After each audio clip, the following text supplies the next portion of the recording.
It is 6:30. We'll call this committee of the whole meeting to order. First motion is the adoption of the agenda moved by Councillor or Deputy Mayor Fody, seconded by Councillor Maybe, that the agenda be adopted as circulated. Any discussion on the motion? I see none. I'll call the question. All those in favor? All those opposed? And it's carried. Next item is declaration of pecuniary interest or general nature thereof. Does anybody have an interest to declare? Go ahead, Councillor Kelman. Thank you, Your Worship. And for you, I need to declare a conflict for item 6.2 because I am on one of the board of one of the cemeteries listed in the grant applications, and also for 6.4 because I'm a director on one of the community organizations that's applied for community grants. 6.2 and 6.4. Correct. Excellent. Okay, thank you. Oh, go ahead, Councillor. I have to Gibson. declare conflict for exactly the same reasons. I guess we have councillors that are too involved in their communities. Okay, so which one? But for both of them? Oh, the same ones. Okay. Okay, so we're a little bit slim on those votes for those two individual things, but we'll muddle through. Any other interests to declare? I see no other hands. Number 4, we do not have any in-camera session this evening. And we'll move straight on to number 5, which is delegations presentations. And 5.1, which is Andrew and Kimberly McDowell, request for reimbursement of second minor variance application fee, 80 Club Island. So if you'd like to come forward to the podium, please.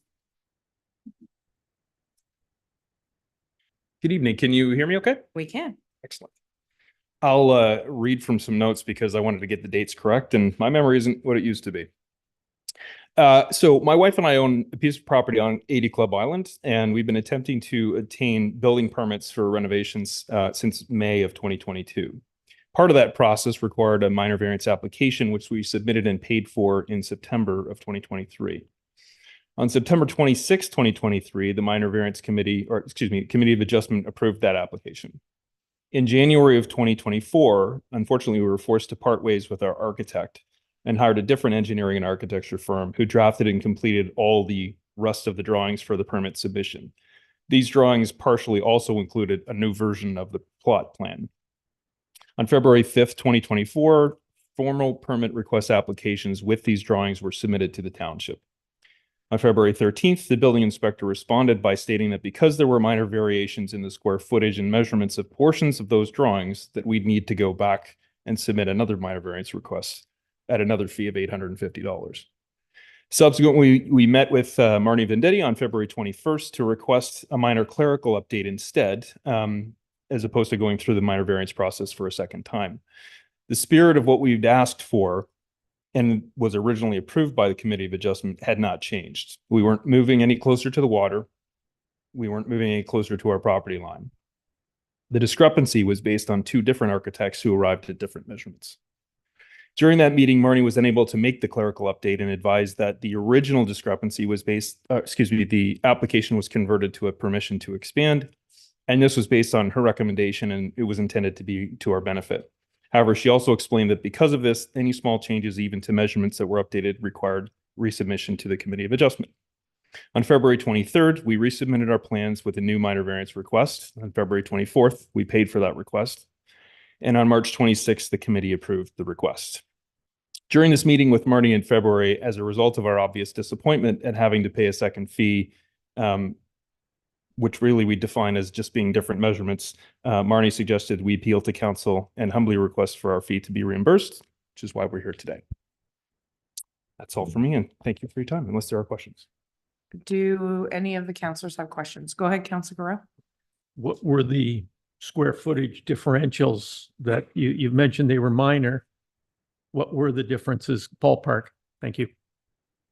Excuse me, the question was, what were the ballpark differences in square footage measurement? They'd be in the range, I think, of 900 square feet. There were some measurements that differed partially because the original cottage was measured different than was already there, and it's the existing structure. There were other measurements that weren't included on the original plan. But again, the spirit and the build of what we wanted to do had not changed at all. Did you, excuse me if I may, did you feel hard pressed by the person who did your first work measuring? Did you feel that there was an error made there? 900 square feet is not insignificant to this council. I can guarantee you. We weren't hard pressed, and we trusted the professional that we hired to do the job. And Sure. unfortunately, when we had to no longer retain his services, we were quite surprised to find the second architect was somewhat different. Okay. And one last question. Was any of this work started without a permit? There was so part of the deck that's included in the plan was completed, and there was an original stop order put on that plan. We purchased the property in 2020 Mhm. and refaced a portion of the south and west facing decks because there was no ability to get into the cottage. That was our mistake. We didn't realize we needed a permit for those changes. And that's what resulted in this whole process. So at Marnie's suggestion, we decided to go through, and if we had any other changes, we would add them. And it turns out that's what we decided to do. And again, I guess just one final question of 900 square feet. Is that split between deckage and habitable space, or is it deckage?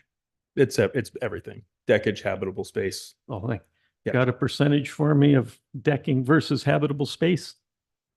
I think Ballpark? most of the variance would be decking, to be honest with you. Let's call it 80-20. 80. Okay, thank you.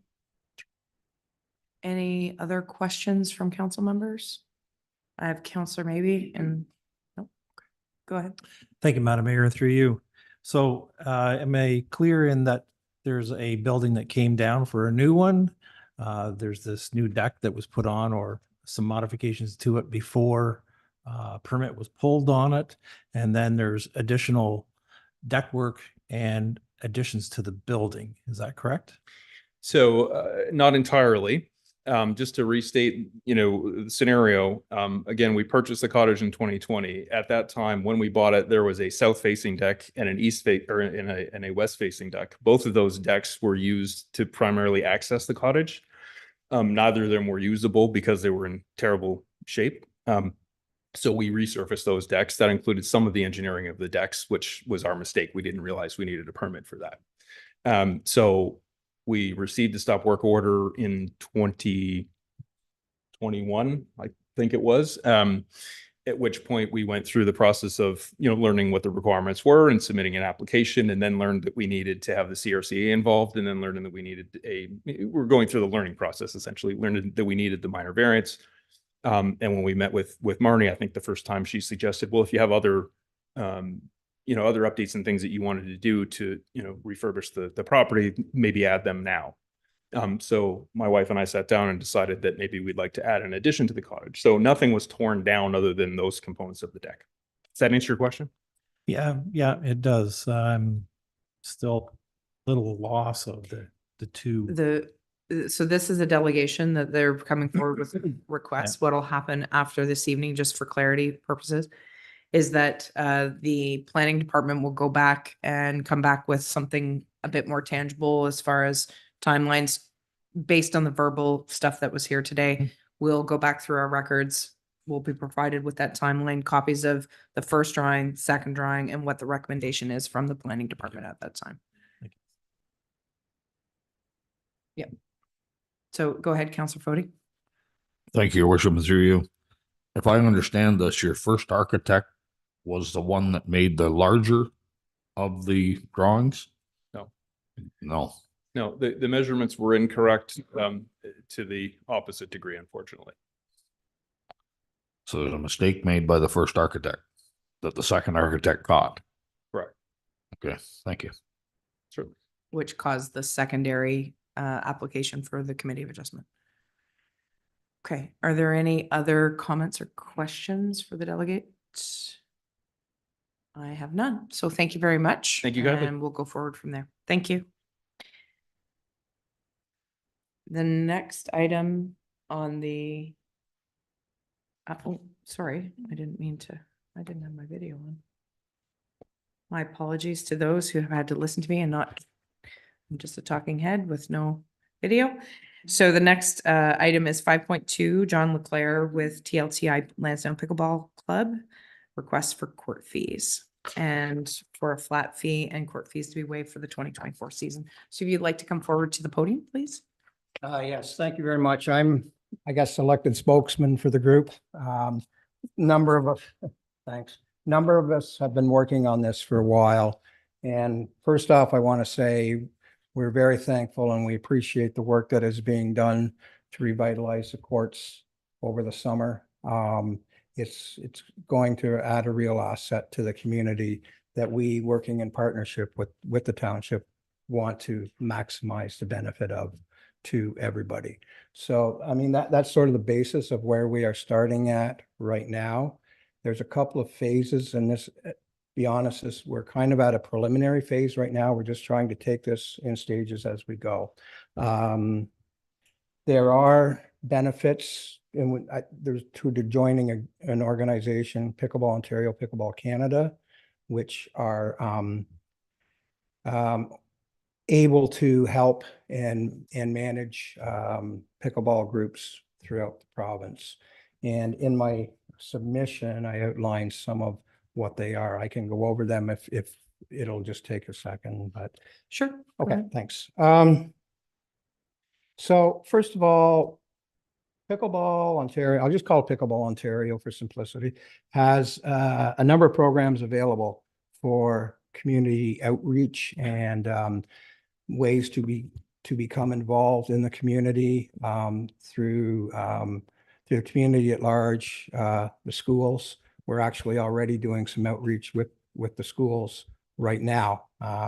We've got a couple of classes that in the next few weeks are going to be involved in some sessions inside and then bringing them out, the kids out to the courts to work through that. There's an insurance benefit, certainly. I know that's been an issue in the past and a valid one. There is liability insurance coverage available through Pickleball Ontario. And that, contrary to what we were led to believe this year, that the township can be actually named as a co-insured on that liability policy. So that's, you know, I know that was a concern or an issue in the past. It's the benefit, we will be able to host tournaments and bring people in from outside the community to see what TI has to offer in terms of the, you know, what's here and what the lifestyle is. And I know as the plans to grow Lansdowne and area are taking into place, it will be a great way for exposure for these, you know, people to come in from out of town, out of the area, and see everything that there is to offer here. And also the ability to economically benefit the township through hosting things like senior game qualifiers and various types of tournaments. Years ago, when things were a little less formal, that was before I was involved, Nancy, right? We actually did host a senior game qualifier. And those are not available to us now, mainly because the courts are not adequate. That will change once that's done, the work is done. And also the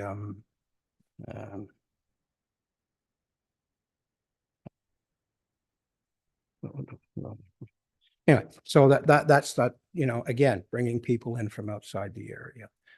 There's direct economic benefit to the businesses. I know if you businesses in the village will tell you that they've seen when pickleball is done and there's 30 or whatever people leave, Fresh Mart has a real rush in business, that type of thing.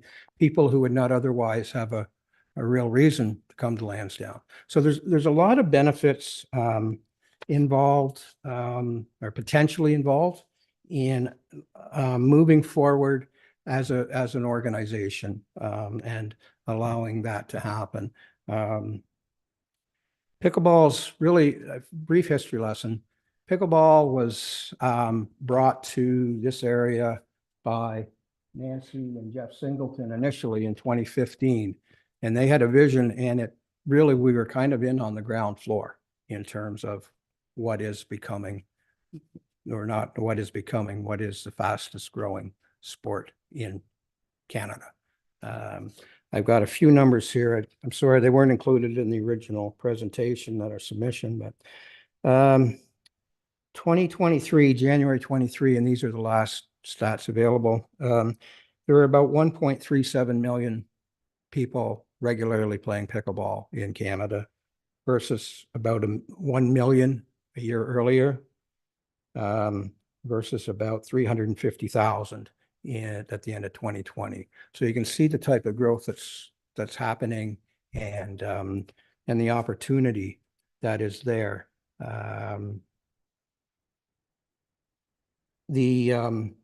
Interestingly, the largest growth areas are in women. There's 50% more women playing pickleball regularly 2022 over 2023. And the largest age group growth is from 18 to 34. So it's not just a sport for old people to, get together and socialize and everything. It's a real, it's across all demographics now. And there's a 60% increase in pickleball Ontario membership year over year. So again, there's really there's an opportunity here, we think, to really benefit everyone. The idea of the court fees, and this is where there's been some discussion. There was some discussion last year. I think the stipulated rate right now is $5 per court per hour, if I believe right, that Phil, yeah, that's the number that we were given. So that's really not feasible at all for what we are at this stage. We've did some quick math, and assuming we have 50 people paying memberships, it would be over $300 per person for the season, which is comparatively, I did just a little bit of research. Brockville, there's 4 courts. They don't charge anything. Gananoque has 5 beautifully new resurfaced courts. There's no charge there. Prince Edward County has 16 courts throughout the various communities there at no charge. Frontenac and South Frontenac combined, or I guess it's just Frontenac. They have 35 courts or 6 courts available with a seasonal fee of $35. There's approximately 125 paid members there. And in Bath, it's $20 per season, and they've got about 140 paid members. So again, different scale. We're just trying to, and there's also been 24 new indoor courts opened in Kingston in the last 18 months. And Augusta Township just next week will be opening 8 new courts at no charge. So there's alternatives. There's different ways to go about it. And we're just looking for this year to have the fees waived for a couple of reasons. We're looking, as they have been in the past, of course, but the refurbishing of the courts is going to take probably at least 2 or 3 weeks in the middle of the season. So we'll be shut down then there. And secondly, and probably most importantly, we got to sell this to the pickleball players here. The benefits of joining the membership, becoming members, having reserved court times, rather than just, and we do have some now, or we have had in the past, but rather than just, everybody drop in and playing. That's kind of the gist of what we're hoping to arrange. And again, I want to stress this is early days in terms of where we see this progressing out over the years. And it's a real, there's a real potential for great benefit to everybody. Dave, did you have anything to add? Yeah. Sure. Well, the $5 per court. Yeah. Anywhere else, it's like $1 for court, $1.20. Yeah. So, And that's, And I understand the $5 if you want to. Sorry, nobody can hear you online because you're not at the microphone. Sorry. Okay. I'm Dave Morrison. The $5 fee here is out of line with all of the other municipalities in regards to clubs. If you're to come in off the street, South Frontenac is $1.20 per hour. Bath is, it's $1,000 for the season. It works out to about $1 per court, no less than $1. I think it was 80 cents per court. So, and the $5 fee, it's not in line with, even with the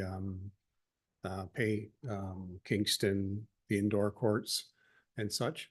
So basically, we're just looking to meet somewhere in the middle. Yeah, in line with what's happening elsewhere. Yeah, it's really not that Yeah. much more than that. And it's a step, so it's gotta be a progression, or hopefully be a progression, because we're going from 0 to something. But, again, was. Can you step up to the microphone, Sorry. please? Yeah, no, it's a progression over the next few years. And again, this year, while things are up and running, we would request that that there be no cost while we're getting everything organized, and while we have do not have use of the courts for several weeks during the prime time. There's an opportunity for partnership here, and we just want to make sure that we can maintain what we have first of all as a very preliminary piece, and then go from there. So. Okay. Questions? Are there any questions from council members for the delegation? Go ahead, Councilor Garrell. Thank you, and through you, your worship. So John, you would like to have some information that you could take back to build a membership. Am I reading that right? Correct. Most of that is available through the Pickleball Ontario, Mhm. Pickleball Canada organization. Okay. Yes. And the reason I'm asking that is thinking ahead, if council was to make a discussion and have a recommendation from staff, the timeline of that might be a little delayed. Yes. And I guess I'm just asking sort of the timing here. The sooner the better. You would like to have something that you could take to the membership or potential membership. Am I right in saying that? Yes. Okay. So basically the sooner the better, because I crunched some numbers that I thought were kind of fun here. And I'll just give you cliff notes here because it kind of aligns with what was being said there. If you took the $84,000 that this township is going to spend on those courts, and you amortize that over, say, 10 years with no depreciation and so on, and you needed to make and you wanted to pay for it, and you wanted to make $8,400 a year over 8 courts, given what you've suggested, hours, it's 32 hours a week per court, 21 weeks, which wouldn't happen this year because of making them. All in all, when you crunch the numbers, I can bring the cost per court to pay that $84,000 over 10 years to $1.56. Okay. So $1.56, that's 4 players per court. Doesn't have to be the same players, right? These are court hours, . If you want to look at it in that regard, and then you apply to that, you say, well, how many hours does someone play pickleball? So if you were to play 10 hours, then a fee of $80 on top of whatever insurance you're dealing with sort of can bring it into line. Because I'm thinking, how do you go to a potential membership? You need, I would think you need some range there on some numbers, because I'm thinking a seasonal fee of $100 doesn't seem exorbitant to me, considering what I pay to play golf anywhere I go at any time. And yeah, there's a lot of maintenance in a golf course and so on, and staff, but still $84,000 of taxpayers' money. I don't play pickleball. I think it would be fair to use that kind of model in costing. And it didn't seem to me to be 39 cents a player per hour at, real baseline.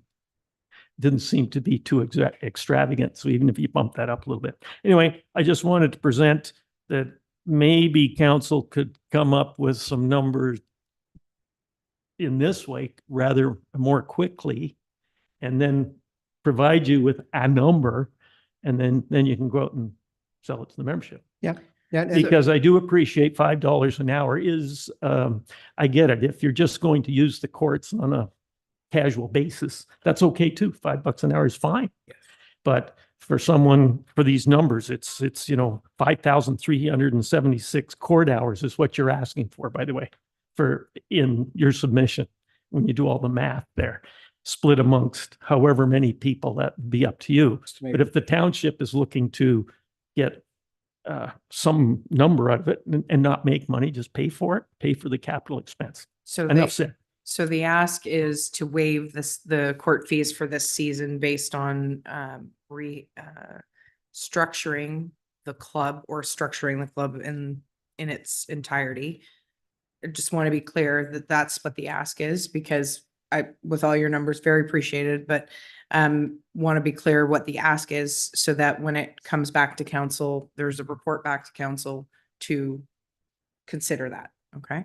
So, so the ask is to not have any fees for the 24 season, and that you are in the process of structuring and potential membership with Pickleball Ontario. Okay. So I'm going to recognize Councillor Lackey. Thank you, Your Worship. Through you to our director. Do we currently charge fees right now for someone to go play pickleball? We do not. Not outdoors. That is correct. So, Unless they reserve the court. right, so it's because it's reserving the time. Anybody can go play pickleball for free anytime they want. But if you want to reserve the court, it's $5. That is correct. Okay, just wanted Just to wanted to clarify. clear. Okay. Any other comments or questions? Go ahead, Councillor. Director, when do we expect to have those courts ready? What portion does the season left over, I guess? Thanks. We just received the schedule from the contractor and they hope to start the first week in July. And we're looking at 3 weeks for that project to be completed. Well, doesn't gut the season. It's only 3 weeks. I realize it's prime part of the season, but the courts are open until Thanksgiving, correct? I believe so. I think it's Thanksgiving they're open till, so. And they opened last week. Okay, any other comments or questions?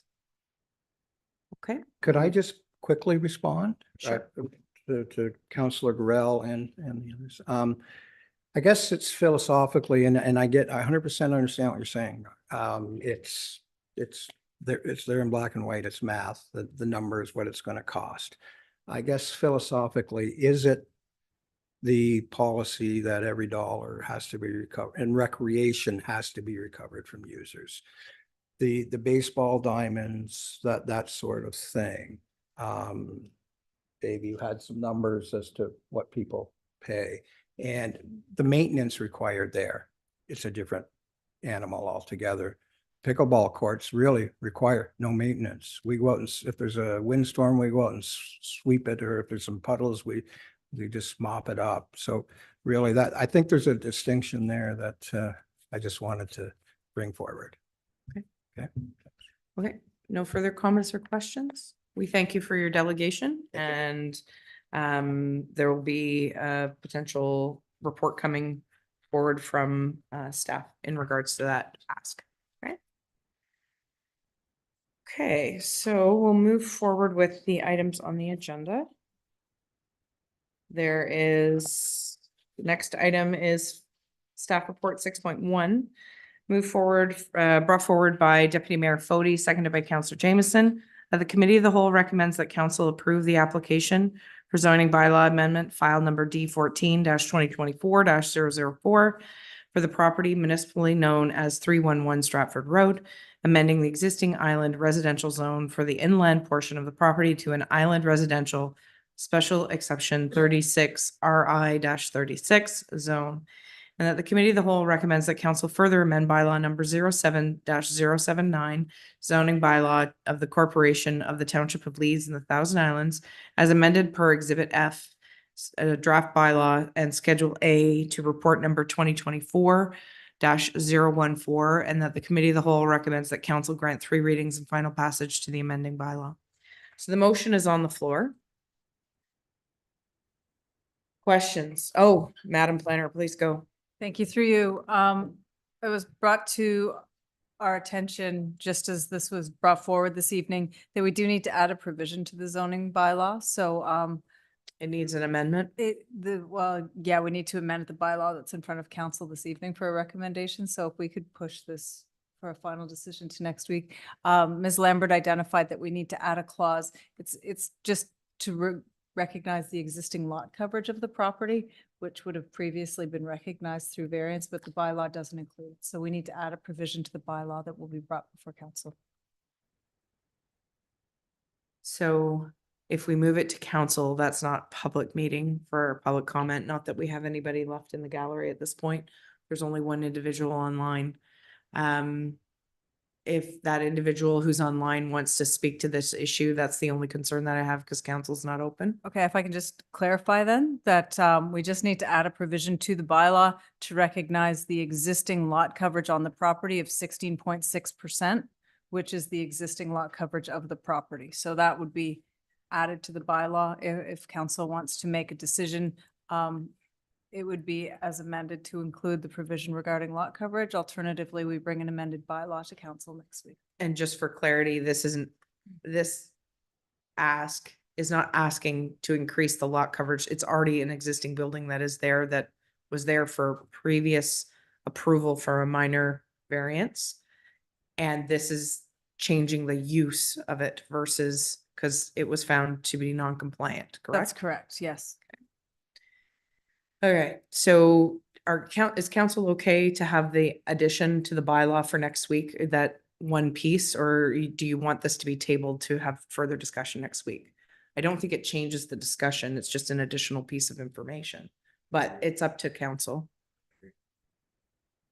We've got nodding of heads. Okay, so the motion stands on the floor then. So discussion on the motion, and obviously the bylaw wouldn't be brought forward until council for approval, and there's further discussion at that point. Go ahead, Councillor Jameson. I'm just, having gone through the materials, I'm probably still confused. When we're dealing with fixtures, in this case, the kitchen represents fixtures. The kitchen fixtures will be gone, and maybe I missed it, but is there a toilet in there? Through you, yes, there will be washroom facilities in the building. Thank you. Further clarity, go ahead, Councillor Lackey. Thank you, and through you, your worship. Yes, so basically for my clarification, so there's a new septic coming under site plan, is that correct? And the removal of the kitchen. And I guess one question that I have is there was a minor variance in 2016 for relief of the height. Do we know what the reason was for the height requirement at the time? Through you, my understanding is that the zoning bylaw limits height to 7 meters. And I believe it was 7.8 meters for the height of the structure because we're measured from the lowest point to the highest point of the peak. So that would have been relief at that point in time. But you're asking why they needed it? At Why they 7.8? needed the extra, I guess what I'm getting at is, was the ask in 2016 for the height requirement, knowing that they were, well, we don't know, we surmise it's because it was going to be accommodated? Through you, the request for height at the time, and it's the elevations from the time that the variance was done are in the staff report. I can share them if you like, but it was because there was a loft in the garage for storage. So if I may, so now they don't all of a sudden need the storage anymore? Through you, I can't speak to whether they need storage or not. I can only speak to the proposed use that's included in their application. Any further comments or questions on this motion as it's been read?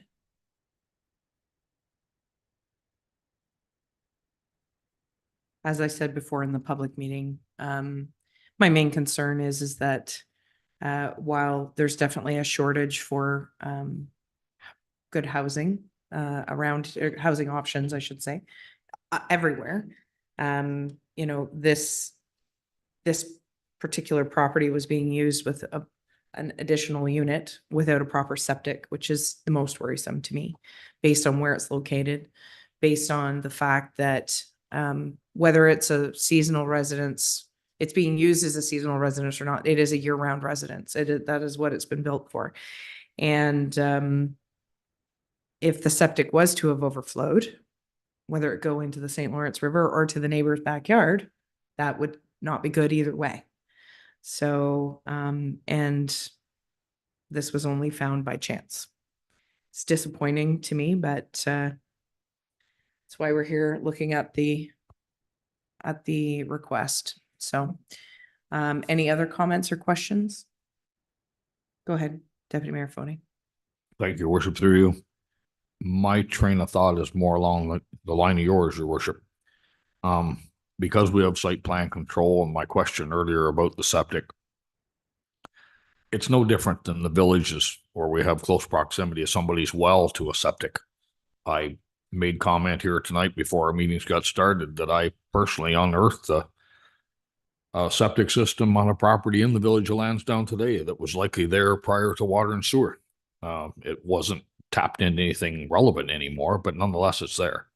So some of these long time standing weeping beds or septic systems are likely dated at best. So if we have site plan control and we can modernize them for the sake of the neighbors, if not for the applicant, I'm all in favor. Thank you. Any further comment or question? I'm going to call the question. Oh, sorry. Go ahead, Councillor Jameson. So I'm waiting back to your point.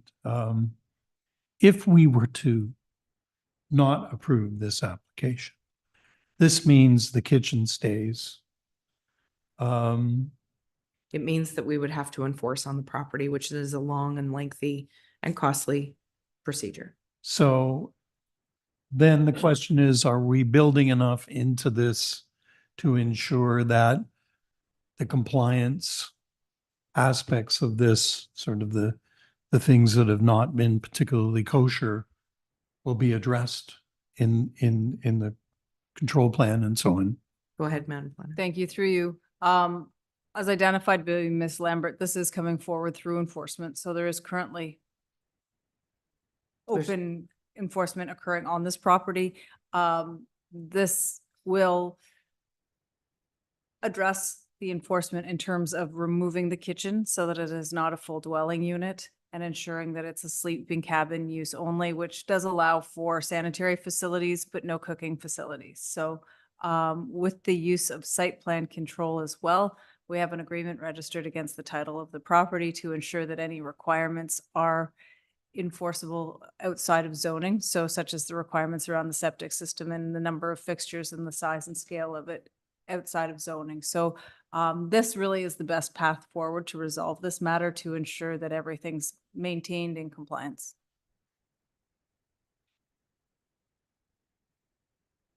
Thank you, Madam Planner. I sense some skepticism about that in the hall. I mean, I'd be curious to hear other comments if they were forthcoming.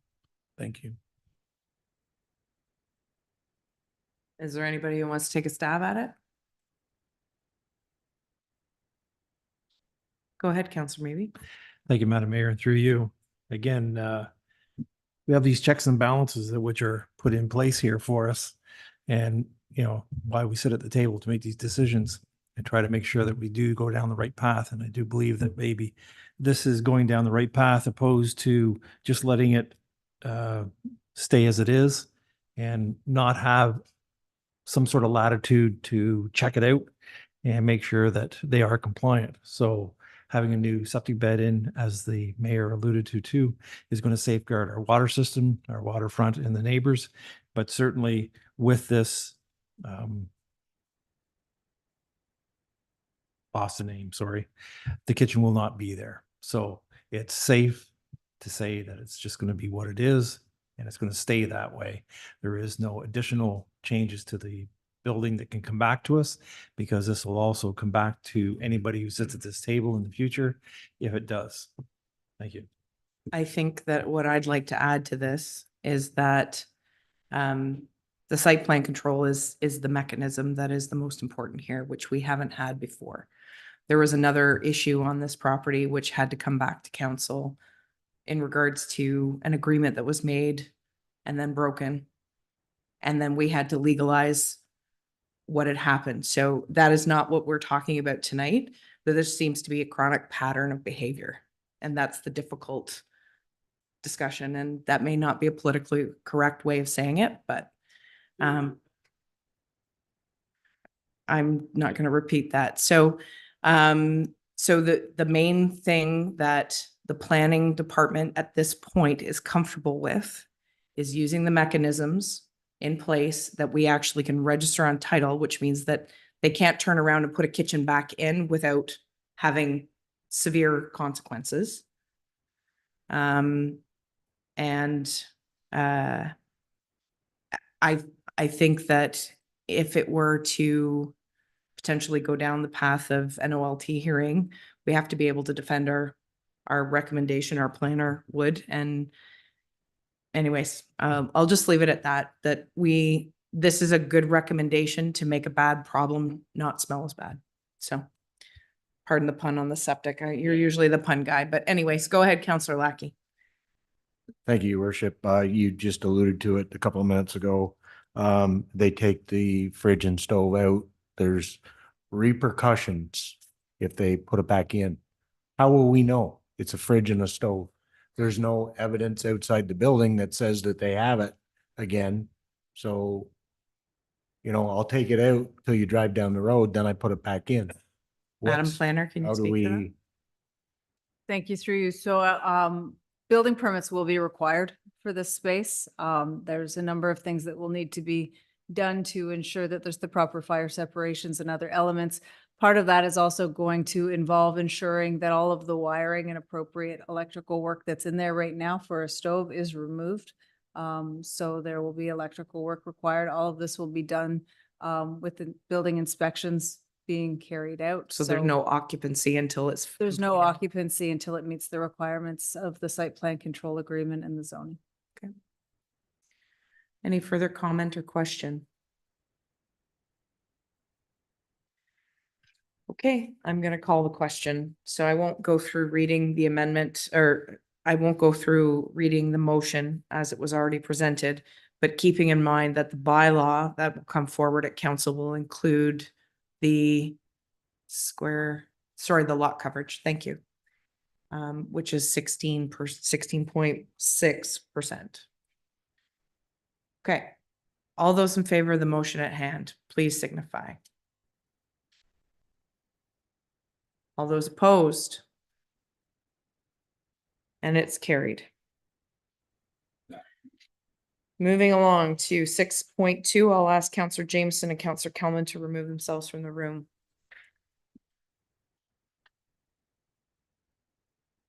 And in the light, before you go, Councillor Kelman, Councillor Jameson, and I know this probably won't make our clerk happy, but can we deal with 6.2 and 6.4 back to back so they just stay out of the room, and then we'll go back to 6.3? Are you okay with that?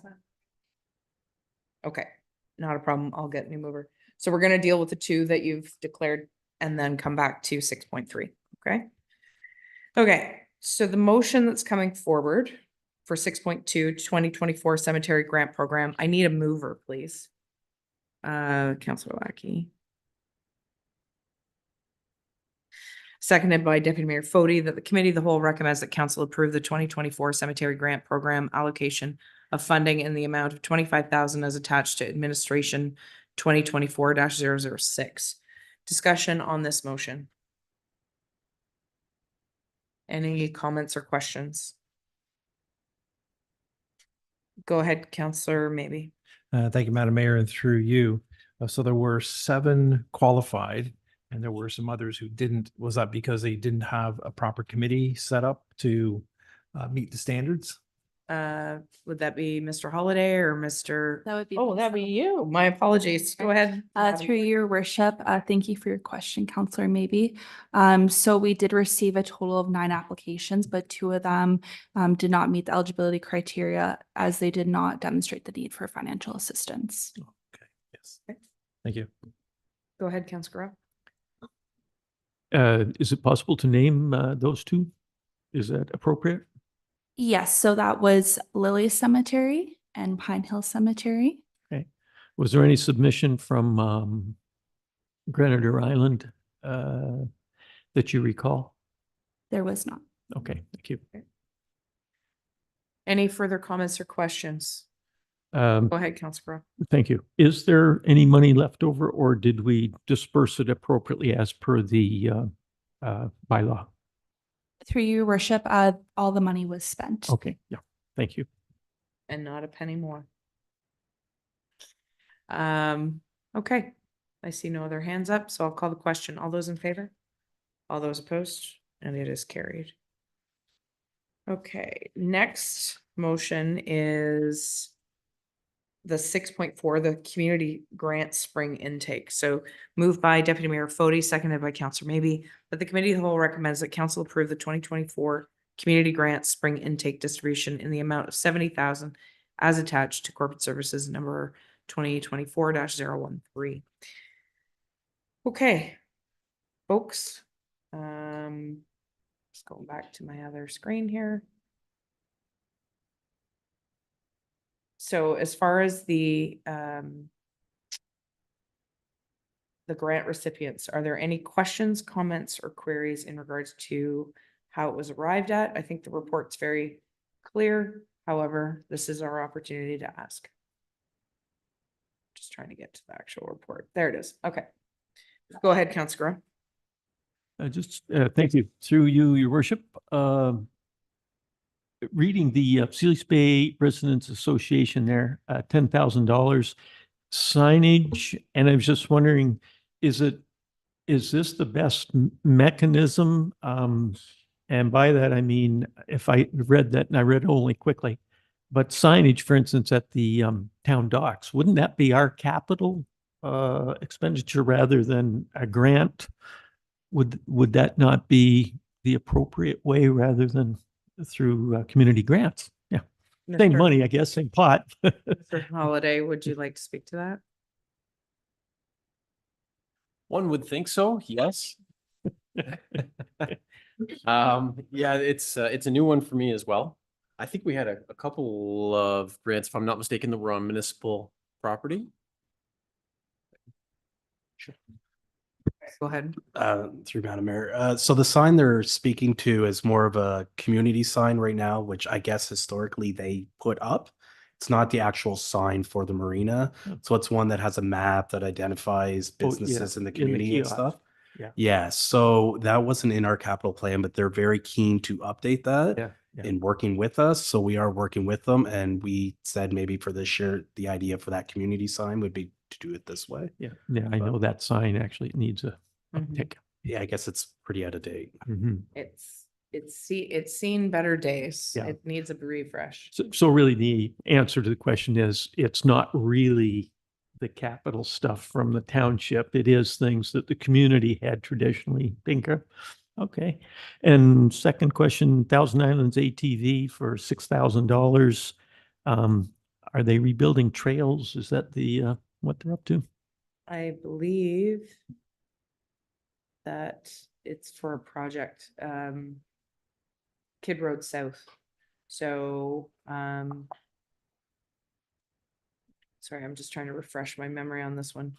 So it's about expanding the trail system or actually making it more robust in that it wouldn't become just a mud hole.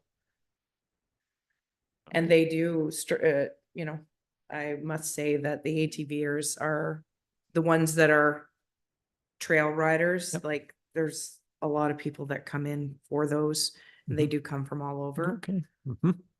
So it is an economic development push as well. And just last, Tia, with the shoal markers. Mhm. I I know that they've made presentations to us before and the show markers are horribly expensive. I just wondered, is this have we used up the entire allotment? Or is there any extra money that we can give to Tia? So this is the spring intake and then there's a fall intake for Yeah. 30,000, yes. 30,000 It left over for fall? for the fall. Yeah, we have another intake at the fall. We Mm. do the majority of it in the spring. Okay. Thank you. Okay. Further comments in regards to the grant? Go ahead, Councillor Lackey. Through you, your worship, I'd like to touch base again on the Sealy's Bay Area Residents Association and signage. As far as I'm concerned, we have signage bylaws. We have in the past done signage where our whole township was gonna have signage that was uniform for all of our hamlets within the township. And then anything beyond that, which was personal or whatever, is entirely borne by whomever group. But I guess I see more and more that Sealy's Bay doesn't want to be a part of our signage. I don't think that's entirely fair. I'm asking, I don't know. No, I've the- just been the reason watching that- this for years and we bought signage and had it in-house. And there's been all kinds of different reasons why it didn't go up. Basically MTO, my understanding is that MTO would not allow us to put up the signage, correct? The signage that we bought for Sealy's Bay, the actual town signs. Sorry, I take your point. I I'm do. just in generalizing about the signage of our township. If it has to do with our township, I think it should be uniform and under our signage bylaw. They're blue. That's fair. They're same as what we have coming into Lansdowne, Gananoque, when we come out in front of Young. So I like their signs. I like the red canoe. Don't get me wrong, but it's not township unified. Just a point. Mr. Oh. I Phil's think, got it. through your honor, so the sign in question isn't so much a sign, it's almost more of a pavilion with three sort of separate boards. One's a map with the community businesses, and then it's almost like a community bulletin board. And we are talking about, we would have one that would be more for township stuff. So it's more when you come off the docks, if you are to park there for day use or whatever, and you come into the town, come in off the docks. It's kind of like, it's even got like a little roof. So it's an advertising type Yeah, sign more than it's more of, anything. it's more of that. It's not so much a wayfinding sign per se. Mhm. It's more of a map and almost like there is part of that, which will be part of the map that they want to put on it, and then update that. Currently, it's not Currently. that. They're wanting to upgrade it. So, but what you're referring to, Councillor Lackey, is the blue signs that we have in all of our hamlets that are uniform and what have you, but we haven't been able to come to the agreement with MTO in order to put it on where it should be located, which is at the entrance, and both entrances are off 15. And MTO, I've asked the minister about that quite point blank, now that I remember that, but anyways, we never got an answer from them. Well, if I may, almost all of our signs are on county road allowance. County road allowance is fine, but the Highway 15 is province. It's MTO.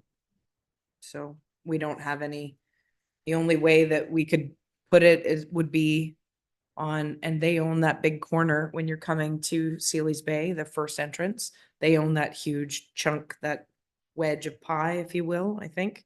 Because where the red canoe sign is almost up on the hill. Like, I think that's on somebody, a private owner's sign.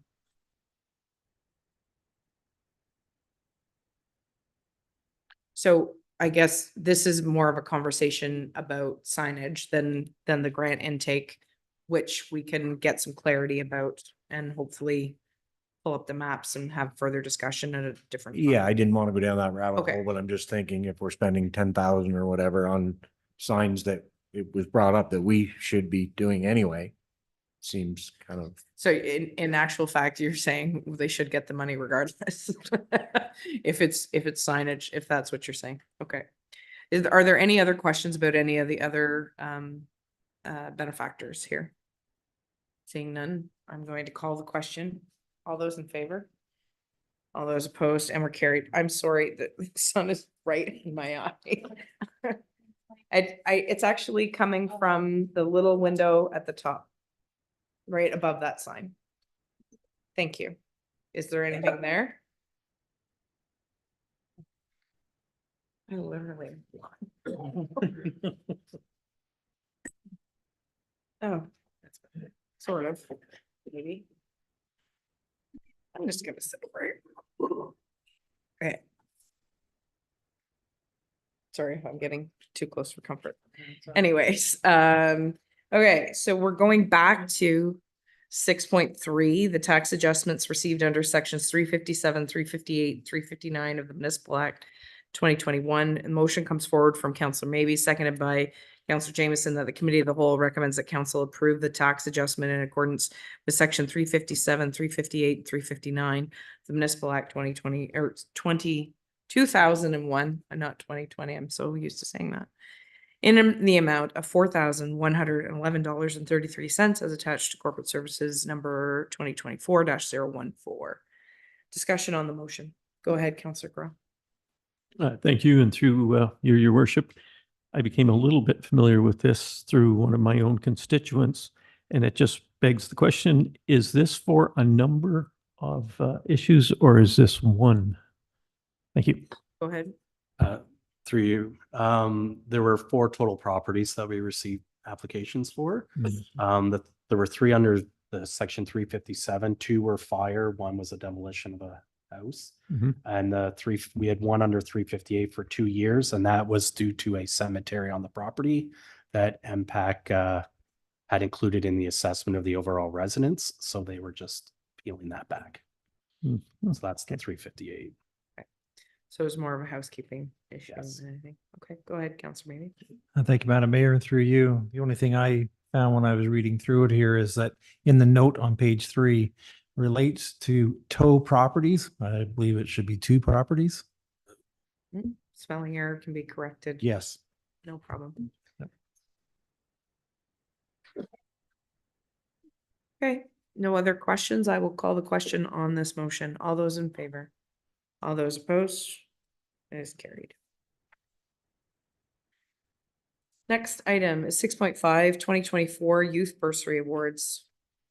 And the motion comes forward from Councillor Gorell, seconded by Councillor Kalman, that the Committee of the Whole recommends that Council approve the Youth Bursary Awards in a total amount of $2,000 as attached to Corporate Services 2024-016. Discussion on the motion.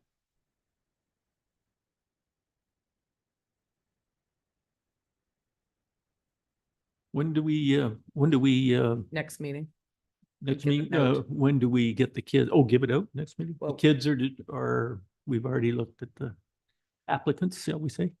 So there's 3 Oh. people in the report. If you read it, you shall, yeah, I see in there. Top 3 applicants from the highest to the lowest score are as follows. You got it. Thanks. Thank you. So, Councillor, maybe go ahead. Thank you, Madam Mayor, and through you. I'm just trying to see how many applicants did we actually have? Total. Through you, we had 9 applicants. 9 applicants, yes.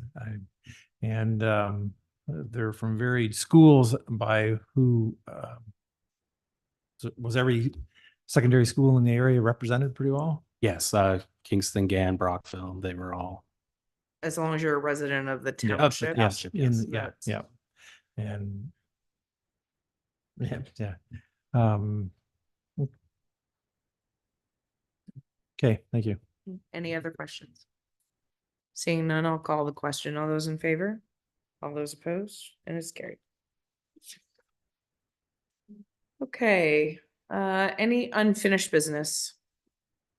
Obviously, the MTO sign out at Sealy's Bay. Sorry, go ahead, Councillor Jameson. Yes, just inquiring about any progress with respect to the bridge in Lyndhurst and the traffic. I have not received a report at county yet, but I will inquire on Wednesday when I'm there for committee of the whole in regards to their plan going forward. Thank you. Because Your my understanding was, based on the last conversation, that it was going to be put in part of the design, put in a flashing light to allow egress for walking people to stop traffic. Okay. Oh, good. Counselor Lackey, go ahead. Thank you, Your Worship. Just to follow up on discussion we had quite some time ago with regards to speed limits on the St. Lawrence River and the fact that we don't want any part of that, I don't think. And what we're gonna do to fix it, since there's no signs out there. We either have to replace the signs that were there to enforce our laws. Or we are gonna somehow have to have it reverted back to the Ministry of Transport. Because right now, we are responsible for speed limits on the St. Lawrence River. Enforcement and signage, or just signage? Because we don't enforce, the OPP enforces, correct? If we do our due diligence and do what we're supposed to do. But as we've seen, I think, if I can just lean on the director for 2 seconds, did we not get a bit of more information about the signage, some of them being on private property, some of them not, some of them don't fit anymore? They're not, like, the They're- speeds are not relevant to today's standards. Well, we have a whole report from Brian Robert. From Dennis Roberts, Dennis but, Roberts. but that report in a nutshell is pretty well everything is covered under the 100 meters from shore, which is an enforcement of Transport Canada. Right. And we either have to put our signs back up or get out of the business altogether and revert it back to the responsibility of Department of Transport. Because right now I'm getting pounded to death on the speeds. Why haven't you put up the signs? Why aren't there any enforcement? It's like, you know what? Well, I don't really want to be in that business. That was a mistake from many, many years ago through Thousand Islands Association and a bunch of groups that thought they had a good idea that aren't relevant anymore. So St. Lawrence or Thousand Islands Association put up the signs? No, they came to council and encouraged council to take over from the Ministry of Transport. They're the ones that wanted the speeds in various places. They came to council. Council then went to the ministry and said, this is what these people want. And they said, okay, you're now in charge.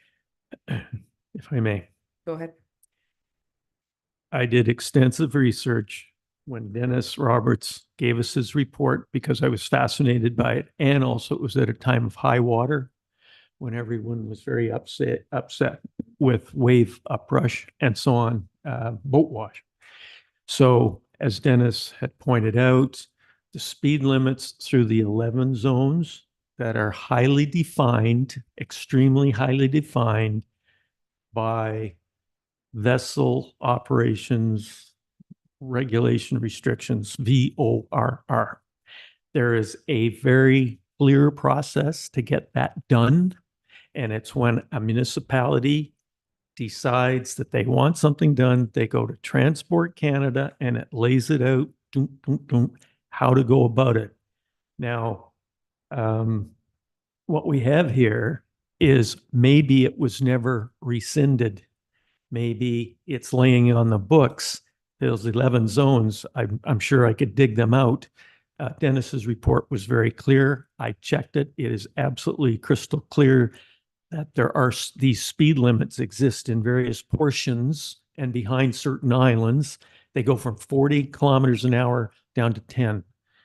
The 100 feet offshore is a standard regulation from whom?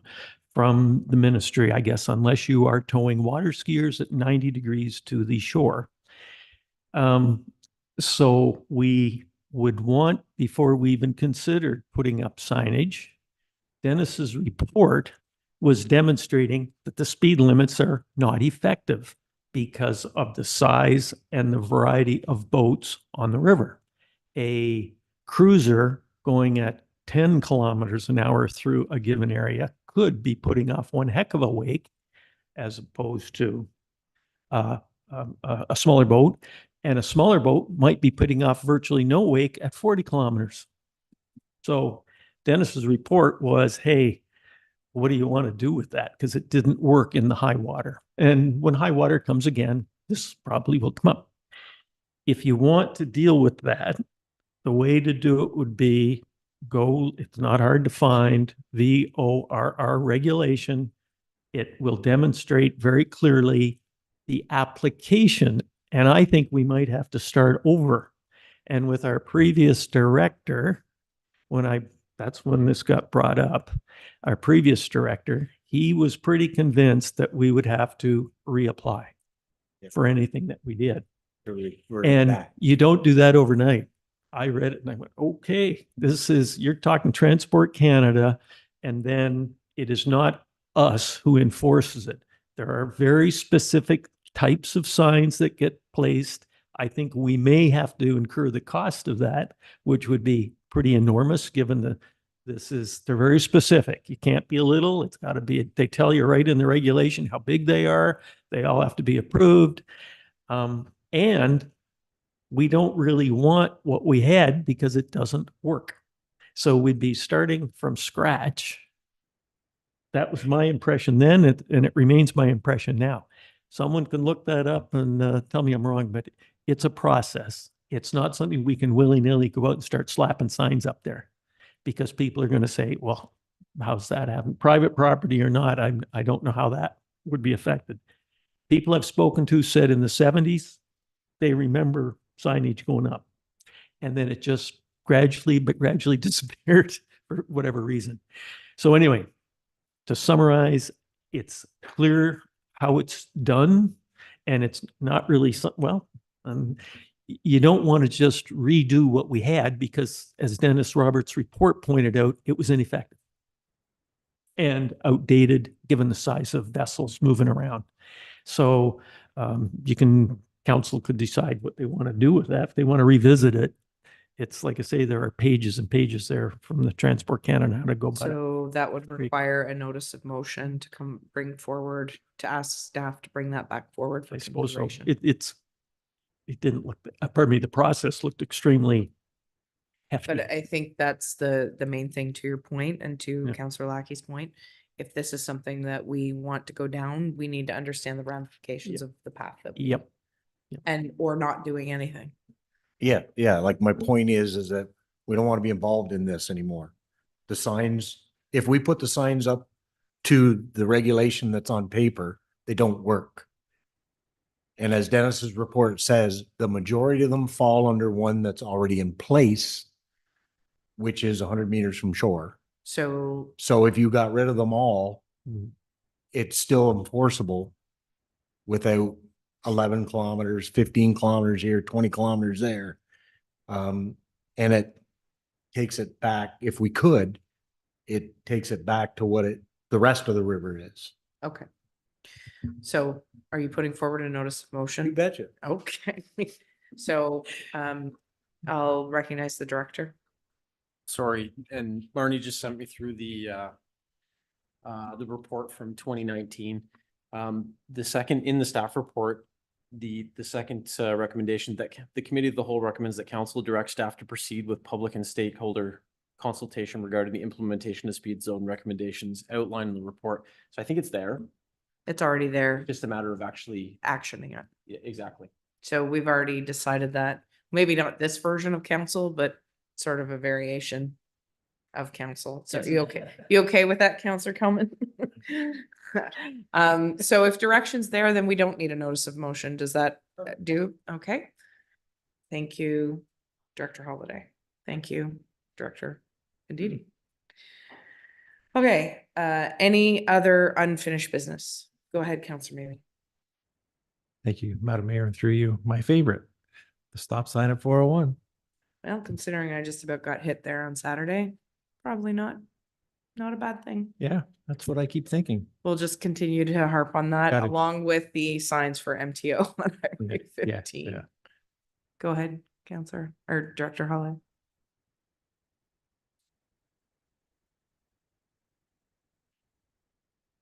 Oh, good point. We have a new Eastern Ontario Director for MTO, and that person's name is, do you have the name? Go ahead. I can't remember it, and it's sort of a well-known fact, and when we were at OGRA, which I'll get into in the mayor's update, Kathy Moore was our contact at MTO Kingston for probably 2 decades, and like they haven't been able to replace her. She was fantastic. She was very responsive. People still talk about her. She's a bit of a legend. So they've had a lot of turnover, a lot of different people in and out of that seat, shuffling from one ministry to another. But we do have a more permanent person, which I believe is local. Whereas before, I think it was Herb Villeneuve who was in charge of this area and was based out of North Bay, which is pretty hard when you've got 400 series highways and Highway 15 and County Road or Highway 33. Galvin Lee. So is our new person. Oh. Franca Sestiani. So our hope is that we can build better bridges, pardon the pun, with the MTO leadership here locally. Director Holiday still has his meetings with MTO, OPP, St. Lawrence Parkway Commission. There's a group of them that meet that talk about different challenges when it comes to traffic control, moving people, that sort of. And it's coming this Wednesday. So thank you for continuing on those efforts. And we will continue to lobby the minister, who is Minister Pragmeet Sakara, and he is great. I'll get into that a little more with the update, the mayor's update for OGRA. Any other unfinished business? Go ahead, Councillor Roth. I don't want to put it up through you, your worship. I wonder if I could ask Marnie without putting you on your spot. Huck's Resort. We haven't heard anything. I just wonder, the question would be, is the ball in their court or is the ball in our court regarding the site plan control and moving that whole project? It's in their court, isn't it? Through you, the ball is in their court. Site plan control agreement is drafted as much as it can be drafted. We're waiting for some details with respect to financial securities and some cost estimates as it relates to construction going forward, to put those into the agreement so that we can finalize it and it can be executed. The municipal responsibility agreement is complete. It's been signed by both parties, but I haven't forwarded to our lawyers for registration yet because I would like to forward the complete package of site plan control and the responsibility agreement so that once that's all complete, then they can proceed with building permits. My understanding is that may be coming forward for the fall, but I know that they're trying to get everything in order in terms of contractors, building materials, supplies, and all of that. So that's likely what's costing some time. Thank you, and I apologize for not bringing that up previously. Thank you. Any other unfinished business? Okay, any other business in regards to the delegations this evening? If we are going to consider waiving those fees, there needs to be a notice of motion brought forward under, I guess it's other business, but it's under notices of motion. Yeah. So we would need in regards to that, and then if anybody has an appetite to refund the duplication of the fees for the McDowells who came for the first delegation, we would also need a notice of motion as well. To Directing staff to report back. correct. Yeah, so we need to direct staff to bring a report back in order to consider either one of those delegations. So as the chair, I will entertain anybody who would like to make a notice of motion on the record. Go ahead, Deputy Mayor Fody. I will make a motion for the pickleball club that we waive the fees this year, but I'm not willing to entertain the change in our fee structure at this point until I'm convinced otherwise. Sorry, you're speaking about the pickleball stuff. Yes. Okay, Only. so what's going to happen is that senior staff will bring forward a report with a recommendation to waive it or not waive it. There'll be options Okay, because they have to give us all the information, and it'll probably be an option 1 or an option 2. okay. So That'll we're come not, back. And so it's just to direct staff to do the work to bring back the report for consideration. That's the notice of motion. okay. Well, my notice of motion has been said. Yep. I'd rather not change the fee structure. It was put in place for a reason. I think Counselor Grell hit the nail on the head. We have 84,000 reasons why we need that money there. It was mentioned that, John Leclerc had mentioned that unlike the ball diamonds, there's a maintenance fee. Well, what's our 84,000? Is that not a maintenance fee? Well, I believe that in that report, all of those things would be contemplated and discussed so that when we go to make the decision, that we fully understand the decision Right. that we're about to make. Okay. Okay. Thank you. Any other notices of motion? Oh, sorry. No other notices of motion? Okay, sorry, going back to other business, I apologize, Counselor Maybe. Thank you, Madam Mayor, and through you. And this one you may already have on your list, but in the past week, Charlie Donovan did pass away, shy of his 100th birthday, and the celebration was scheduled to be quite an event, but it's unfortunate that he didn't make that. But he was an influence in Gananoque area in so many ways. It's just astounding that he was able to touch and be part of the community as much as he was. And he'll certainly be somebody who's missed, if it isn't just for his stories at this point. So wish him well. He was a church-going man who really loved his family. And I know that personally with having sat in his Sunday school classes when I was at that age. So he was a great person. So moving on. Other business? Yeah, well, I have some other. Yeah. Okay, go ahead. I was talking to a resident recently and they were kind of wondering during the fair, how is our parking and new parking signs and bylaws going to be enforced, or is there going to be a waiver for some areas that which are, because we do have a lot of signs up, and I did actually drive the community over the weekend just to see, and I understand them. And the person actually, after talking with them, did come to the light that it's for the emergency vehicles to get down the streets because there was people parking on both sides and they're narrow streets, and that one side is better than others. But again, also the discussion came to the fair time, and that a lot of the streets get filled up with the fair goers, and that's the adequate parking that is available within the community to help the fair, with its endeavors. So just wondering if there's any sort of thing being looked at in that vein. And I know that there's special permits for events around our community. So just put that out there that maybe there's something that needs to be addressed. Excellent. Okay. I'm jumping all around here. And then on another one, I was, as I was driving around, noticing sidewalks that are in most of the streets, but there are some that are certainly lacking. And also with our infrastructure upgrade in some areas, our sidewalks being considered to be put into those areas that are lacking them at this point. So, Director Holiday, do you want to give a quick answer to that? Well, I don't want to steal the surprise or give away the surprise, but sorry.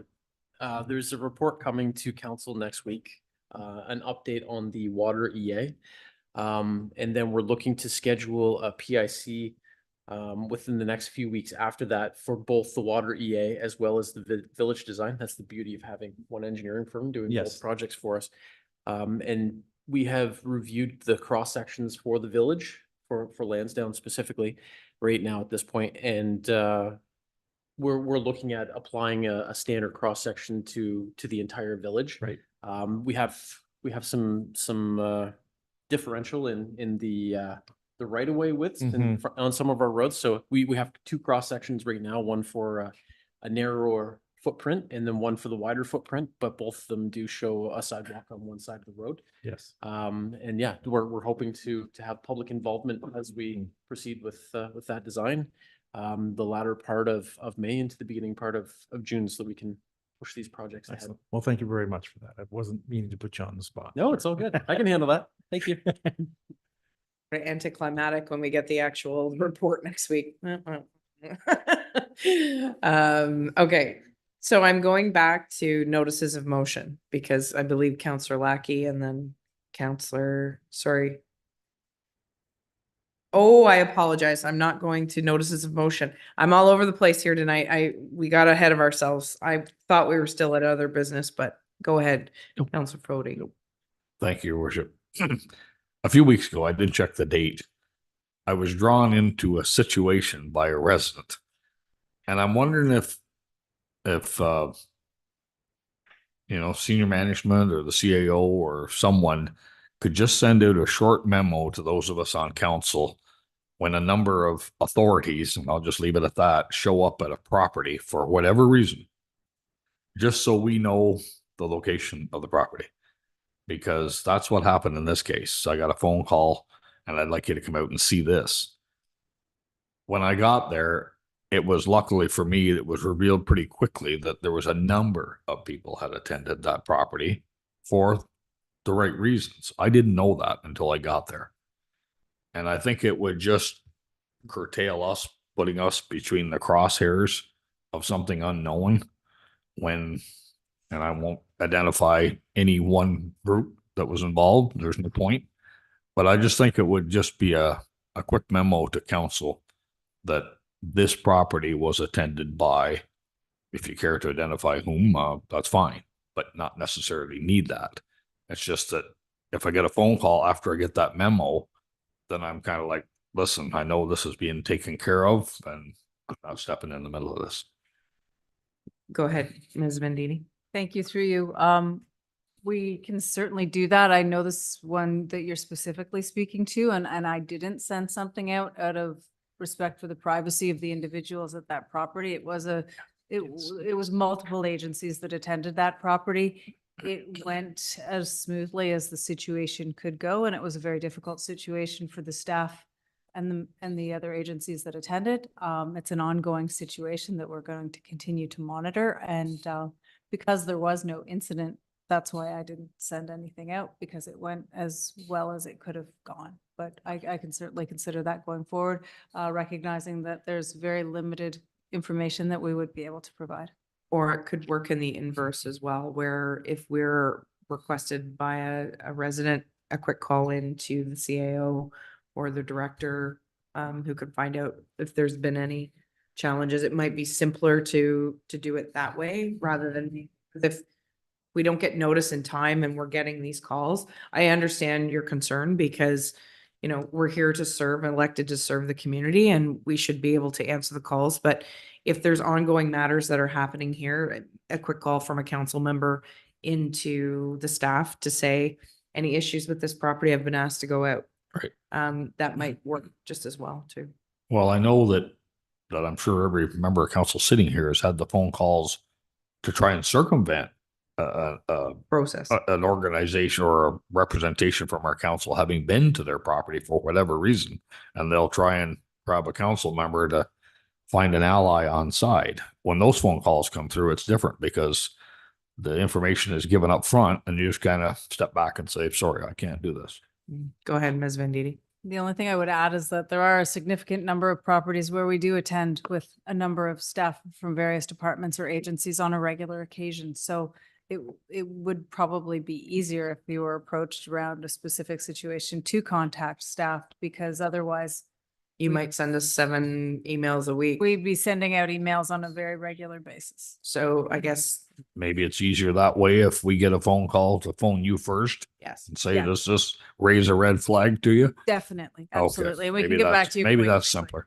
And for the public's knowledge, Mhm. there are lots of instances where we, as township staff, attend for various reasons, whether it be building bylaw, roads, all that sort of thing. And sometimes behaviors present, and we have to get OPP involved. There's lots of different agencies that we work with. But the safety of the staff and the safety of council is paramount. So for part of the reason my office got moved from the front vestibule is for safety purposes, which at the time I still struggle with because we're in a small town. It's fine, but it's not, and we cannot trust that everybody's going to behave with decorum. And knowing ahead of time, I know that our staff often calls out to OPP to make sure that there's no outstanding challenges with those properties, especially if there's building standards or, child challenges or behavioral challenges, period. So probably best practice, if you get a call to go see somebody, phone in and say, is there anything on record on this property? Any other business? Go ahead. Just with that, calling in and trying to get somebody sometimes. I know I send an email to Steve usually, and he communicates pretty quickly back to me on a regular basis. Is that the better way to go with this? Email or phone. Both of them have cell phones that you have numbers for. So even a text message, hey, I got a call, that sort of thing. Okay. Okay, I think we're good for notices of motion. My apologies, Councillor Lackey, you have another one. Thank you, your worship, and through you, I would bring forth a notice of motion with regards to the new parking bylaw, directing staff to bring it forward and have a look to consider bags over the meters for township events. Quite Over simply, the if, signs. yeah, No meters to go here. over there, sorry, You're gonna get somebody really upset that we've got meters in Lansdowne now. they're on order. Yes, if it was as simple as putting the bags over. Now, the only thing I have with that is the definition of a township event. I don't think we are gonna give out bags for signs for somebody's birthday party or a private event, but if it's the fair, the turkey fair, the, community Special event, we Special can event. make it part of the or special event community application. event, Okay, I guess I'll leave the definition up to staff. we will work with the clerk to set that, put the parameters of that notice of motion. Go ahead, Deputy Mayor. Thank you, your worship, through you. I think it's a good idea, but is that not contrary to what these signs are meant to help? Well, I Yeah. think that's up for discussion if the bylaw comes forward, and those are the pitfalls that the staff will let us know. If we do this, this can happen. If we don't do I this. was gonna say, maybe we should leave that discretion of staff, that if we bag the signs on this street or even one side of the street, that might help. But, I mean, we all know whether it's Turkey Fair or Lansdowne Fair, what the congestion looks like on a good day. And you'd be really hard pressed to have two people meet between the front gate and our entranceway right here any daytime during Lansdowne Fair. And to say nothing, I've never witnessed a first responding vehicle come through there, but odds tells me they have. And it must be tricky. And to maintain a flow of 3-4 units coming to this building right behind us, when you got a car full of excited kids going at the fair, they're not apt to wait to see if anybody's bringing a third or fourth unit down the street.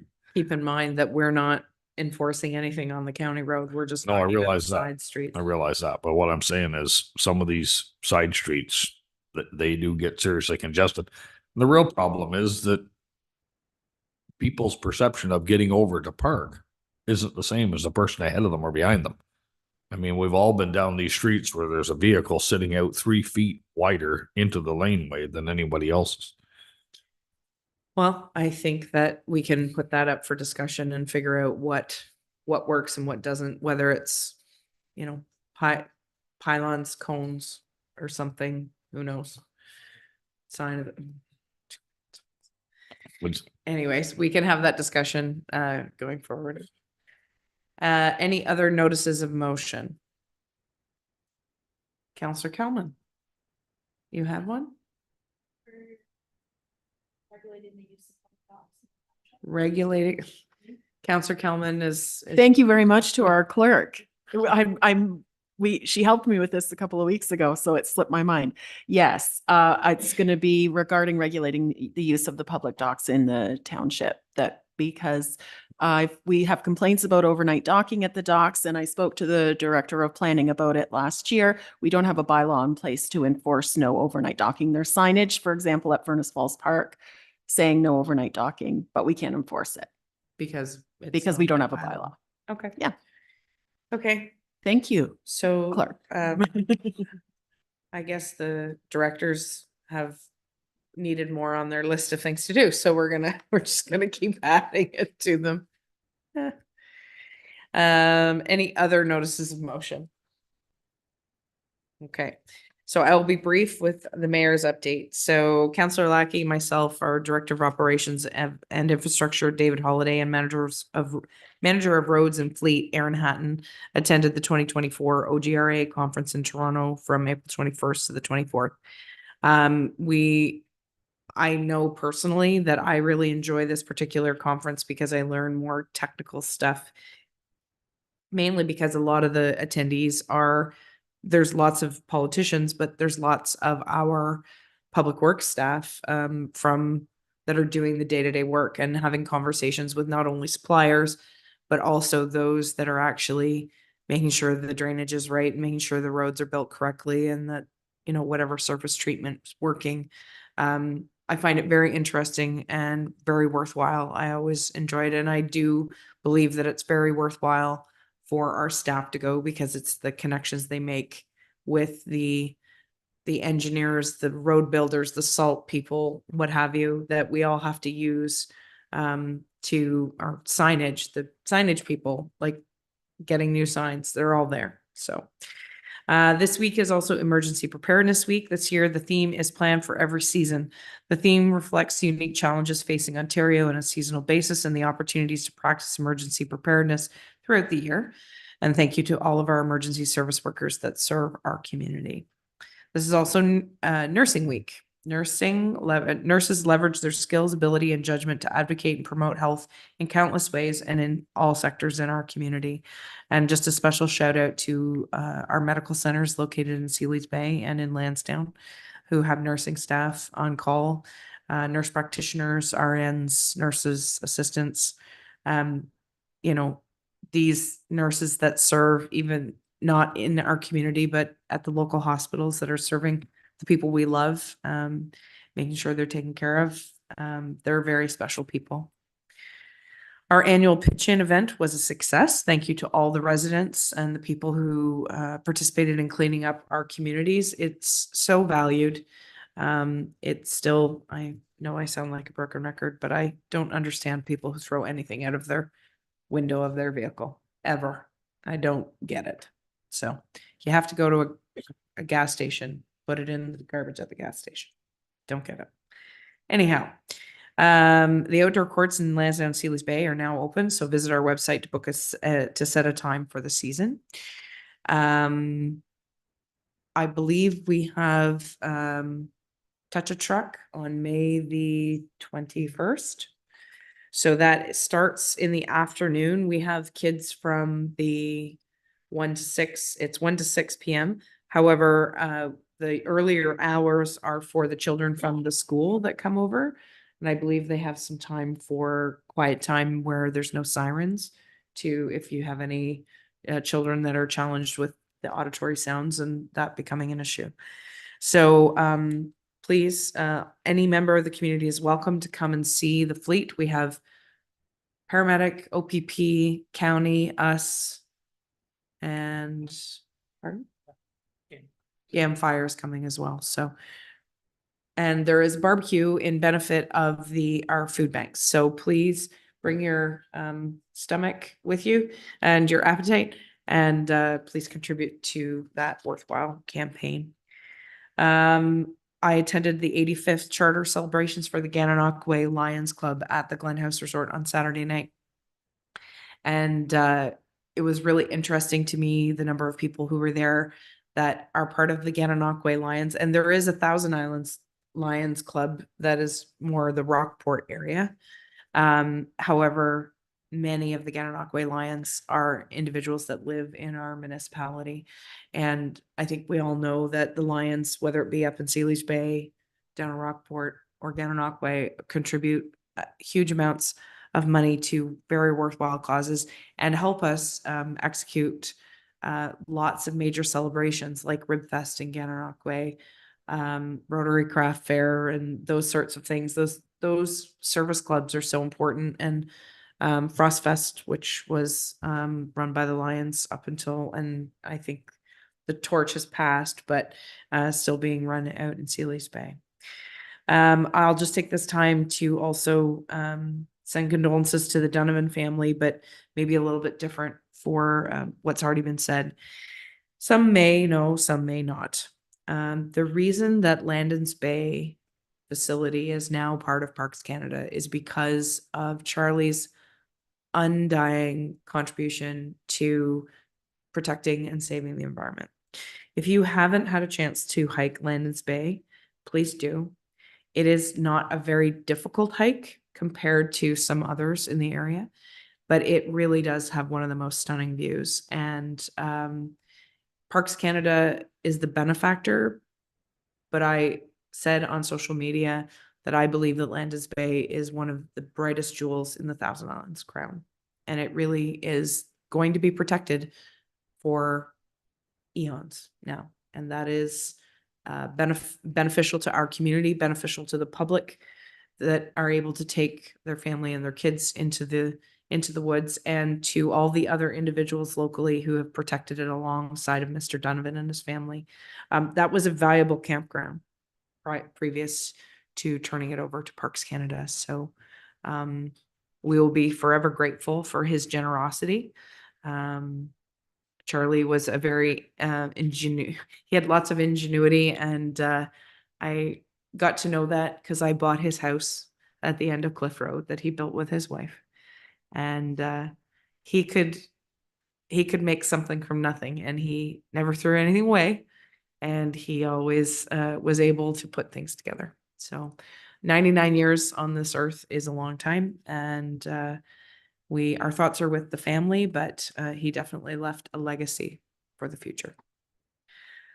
And I think that's everything. Are there any other events that I missed? Go ahead, Councillor Fody. Thank you, Your Worship, and through you.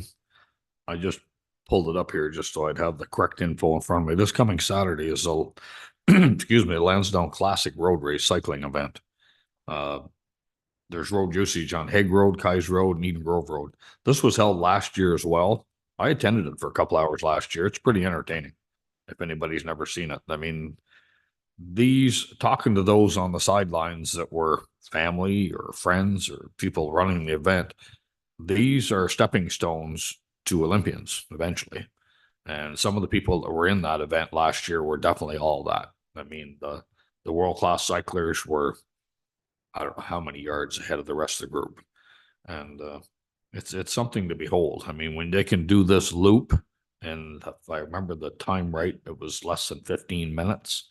It's quite I think if anybody drove their car that route, it might be better part of 15 minutes. But if anybody has the time, but more importantly, be cognizant of the fact that these cyclers are there from 7:30 to 5:30 this coming Saturday. So those roads will be busy periodically. And I'm just hopeful that the county roads that they're on are in good enough shape that nobody gets hurt. Because some of the county roads in this area are in need of some TLC. And if you see those road bikes, the wheels on them are like that thin. So any other comments or questions or announcements? Okay, we'll move to adjournment. Comes from Councillor Kelman, seconded by Councillor Gorell, that the committee of the whole adjourn. All those in favor? All those opposed? And we're carried. Thank you, everyone.